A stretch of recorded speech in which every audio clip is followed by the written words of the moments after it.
So, sorry, I got ahead of myself there. That may have been a little awkward for some of you. But the point that I was trying to make is that we have already very deeply integrated technology into our consciousness. So, now that we're a little introduced, I suppose, my name is Emily Rose, also known as Nexi Love on the Twitter webs. I'm a software engineer at Particle, which is formerly known as Spark.io.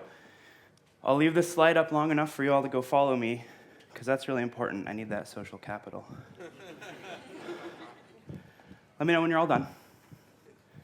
Cool. So real quick, 5 fun facts for free about me. My preferred pronoun is plural they. I'm an artist masquerading as a developer, an IoT and ubiquitous computing expert, an enthusiast. Expert was kind of Freudian slip there. But anyway, I'm one of the nicest people you'll ever meet. And I'm also from Portland, Oregon, which probably explains a lot. So anyway, I'm here to talk to you about something very important. Can anyone guess what that is? Well, yeah, I mean, essentially. The internet going forward. So that's why the title of my talk is The Internet Going Forward. But maybe not the internet that you're used to. And before I get really into this, I just want to say what I want you to think of this as is kind of like a bizarre cheerleading effort to kind of get everyone excited about the hypothetical future of the web. So this talk is completely non-technical. There are no demos, there's no code, so if that's what you're looking for, I'm sorry. So first, before we can really talk about what the internet going forward is, we need to define what going forward really means for the internet. And this is going to be a bit of a discussion, so if you have something to say, shout it out, and maybe I'll respond. So let's dive in. What is moving forward? Is it more RAM or faster processors or faster networks or higher resolution? Or VR headsets? Anyone? Show of hands. Who thinks VR headsets are the new thing? Sweet. Okay. Is it virtualization or containerization or scaling horizontally or new frameworks? Right? Like, are we improving our resiliency or optimizing for developer productivity? Or, as we've heard yesterday, a lot of talk about iterating quickly. Maybe. How many of us have Docker in production right now? Right? That's pretty cool. I mean, I'm excited about containers myself. I'm so excited, I can hardly contain myself. But anyway, moving on. Is it 13-button mice or illuminated programmable mechanical developer keyboards? No, those aren't that. Great, trust me, I've used one. And but yeah, is it about input methods? Are we going to find ways to circumvent that eyeball fingertip feedback loop that so restricts our bandwidth when it comes to interacting with computers? Is it going to be EEGs or fMRIs? Anyone think that's the new thing? Yeah. Okay. Yeah. I'm kind of into that. Sadly, though, you're all wrong. No. That's not what moving the internet forward really is. It's nothing personal. All of these things, as exciting and interesting as they are, in their own right, they're kind of missing the mark. This is a talk about moving the internet itself forward, and it's way more meaningful than that. So with that, let's dive into some fun internet facts. All right, you're going to love this. In 2013, estimated 51% of internet traffic was non-human in nature. Does anyone know what non-human traffic means? Cool, I'm just doing this just to train you to kind of raise your hand, stay involved here. So this figure's a little hazy. It's not terribly inaccurate, but non-human traffic is traffic resulting from anything other than a real person initiating an action. So the SEO industry calls this NHT, non-human traffic. They like to acronymize things, I guess. Crawlers, which is how Google indexes the web, obviously. Traffic from malicious programs trying to exploit other systems. Scrapers, harvesting emails or details or whatever. I don't know, maybe sensor arrays? I don't know. So by 2014, that number grew to 61% of internet traffic being non-human in nature. So, obviously, it's clear at this point already a very significant portion of the internet's traffic is not coming from you or I per se, right? So let's do a little linear extrapolation. For the sake of science, right? Now keep in mind, before I show the next slide, I'm not a data scientist, because I don't really like Python that much, but I can make some really pretty graphs in Keynote, which is almost the same, right?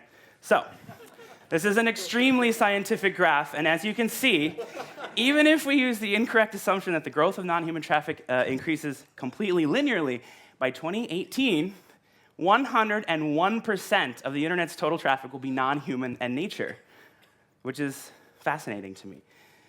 But we expect exponential growth of non-human traffic. So, obscenely scientific graph here. The future may actually look nothing like this, but it will be even stranger than this fiction. And as you can see, by 2018, over 9,000% of the internet's total traffic will be non-human in nature, right? So like 9,000%, that's like 90 whole pie charts, right? And like statistically speaking, anyway, I couldn't even fit them all on a slide, so that's why I had to use the line graph. But anyway, like I said, the real figures are more impressive than bogus trends. And as of right now, there isn't really enough reliable data publicly available data to make a really good chart. But there are very large corporations making very bold statements about the future. And in all seriousness, one such company has made the prediction that by 2020, over 50 billion devices will be on the internet. Anyone know what company said this? Cisco. And we all know that they're very reliable. So, I mean, that's pretty big news, right? 50 billion devices by 2020. That's like 50 devices for every person living in San Francisco today, right? That's like, it's considerable. Anyway, so we know the data is flowing. We'll continue to do so as the number of online devices, increases exponentially, right? We like that word, exponential. It's like several orders of magnitude. We like that one too. So I threw those in there, get them out of the way. Anyway, but where is that traffic coming from, right? Where is the new influx of data? Is it all scrapers and exploit scripts? Maybe? No, really, it's literally everywhere. And literally more of everywhere every single day. Every single day, more sensors are collecting more data in more locations, and existing systems are adding, additional sensors, and it's just sensors all the way down. And maybe there's some actuators too. Literally. So what does it represent? What does all of that new data represent? Literally everything.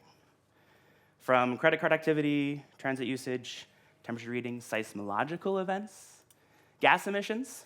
Sorry about that. That's me.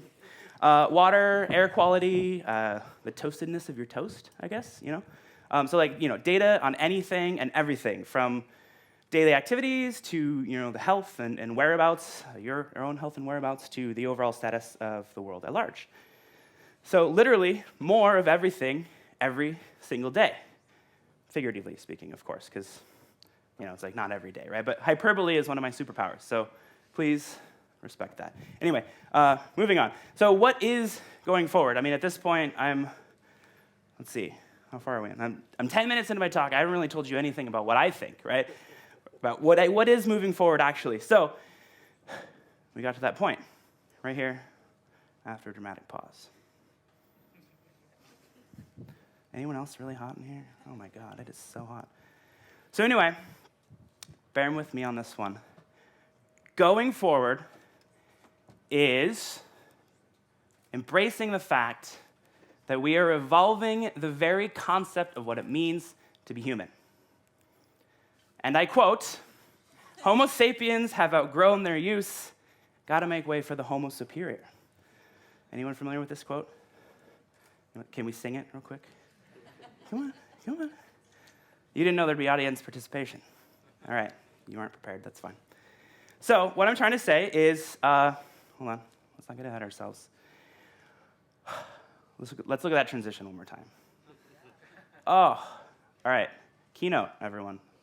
All right, so anyway, humanity has the opportunity to level up and gain new superpowers, not in the comic book sense, perhaps, but we have very real opportunities to improve our everyday quality of life, our safety, the distribution of information, and other resources through the responsible and intelligent use of meaningful data.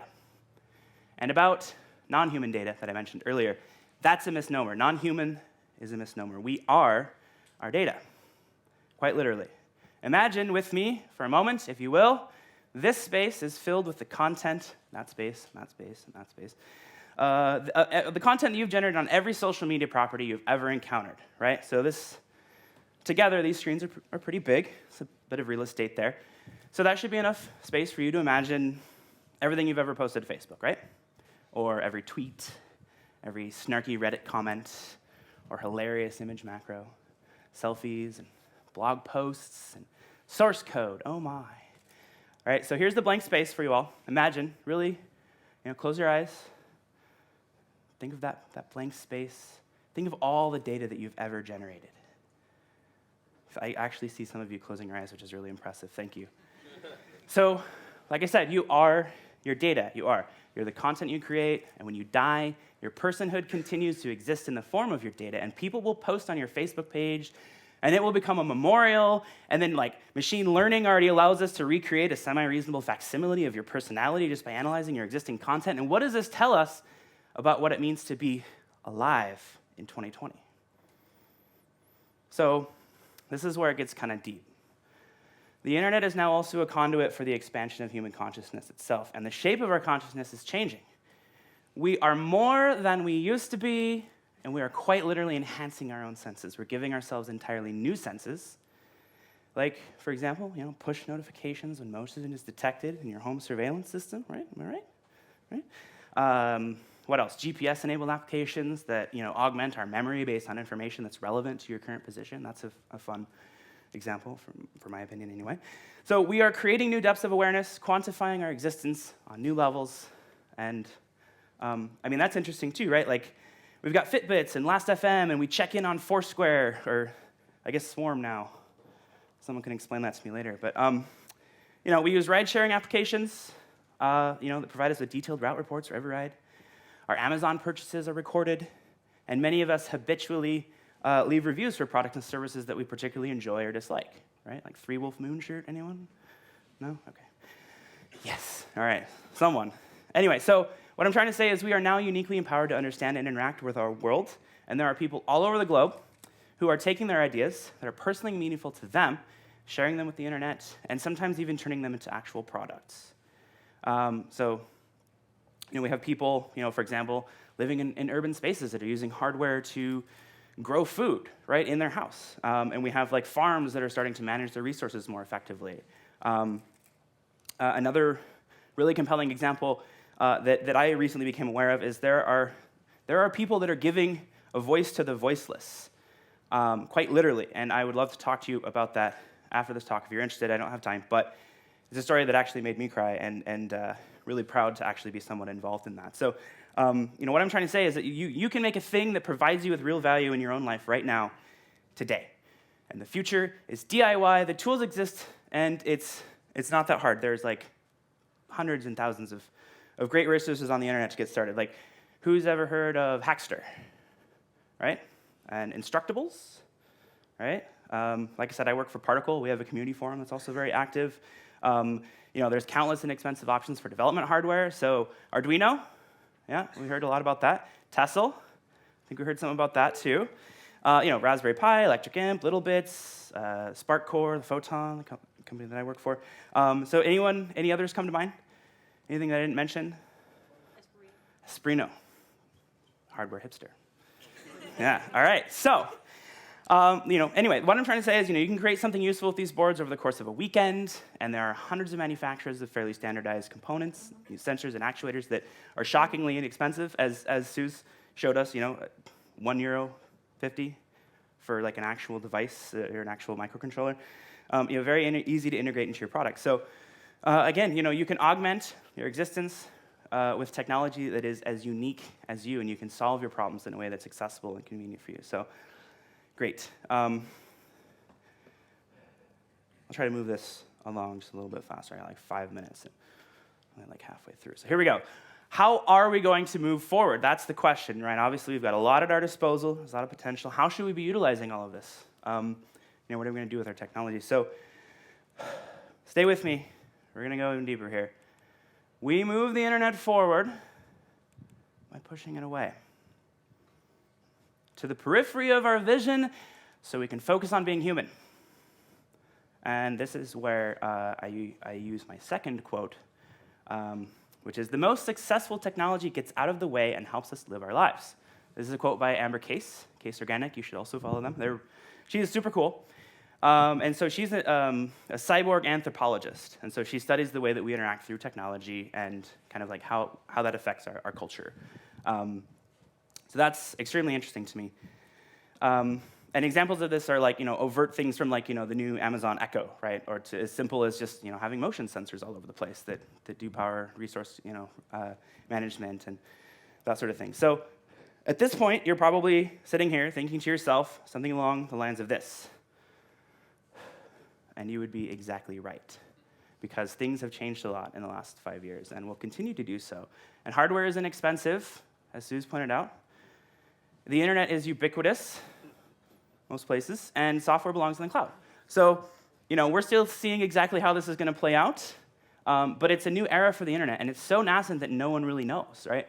So, for me, this seems to make things really exciting, because this is a really great time for people that have a passion for this to get involved. So, some real quick lessons that I've learned so far. Implementations are more valuable than standards. As technical people with experience developing software, it's very easy for us to complicate the process of hardware, and you just by trying to approach it as such. And so, some real quick takeaways that I've gotten value out of is like, don't be afraid to just have no clue about what you're doing. Because like right now, a lot of this stuff none of us do. And prototype rapidly, move on your ideas, iterate quickly. Don't spend like 3 months writing a spec if you don't even know how the hardware is going to fit together. And just like start hacking ASAP. Like you're going to thank yourself later. So what I'm trying to say, just to reinforce, is you are already a cyborg, and the only real choice you have at this point is to decide how well you're going to take advantage of this unprecedented access to technology, right? So get started right now. The truth is, like I said, no one has a clue yet, and this is one of the things that makes it so interesting. It's also what makes it so important for smart people that are passionate and actually care about the future to get involved. People that aren't just focused on revenue, quarterly gain, whatever. I mean, the future is much more important, right? So there's a lot of important questions left to answer, and there's a lot of important work left to do. And much like Kelsey and Suze, we need your help. I need your help. That's another hacker's quote. So, like I mentioned, I work at Particle, and we have more work than we can handle. Quite honestly, we're trying to focus on building a robust platform for the IoT that can help carry us into this new era of humanity. And we're a really small team, and we have customers who, they need help from us that we don't have the resources to provide yet. So, like right now, we're in the process of like making friends who can help, and like finding capable consultants who are interested in doing this kind of work, because it's out there, and there's just people are clamoring for us to provide them with the expertise and the tools that they need to enter into this new era, right? So let me see how I'm doing on time real quick. 40 seconds. So if you have any questions, come find me. Again, my name is Naxilov on the Twitter webs. I'll leave this slide up long enough for those of you who neglected my instructions at the beginning of this talk. And with that, I'm just going to stand here for about 15 more seconds, fanning myself, and thank you.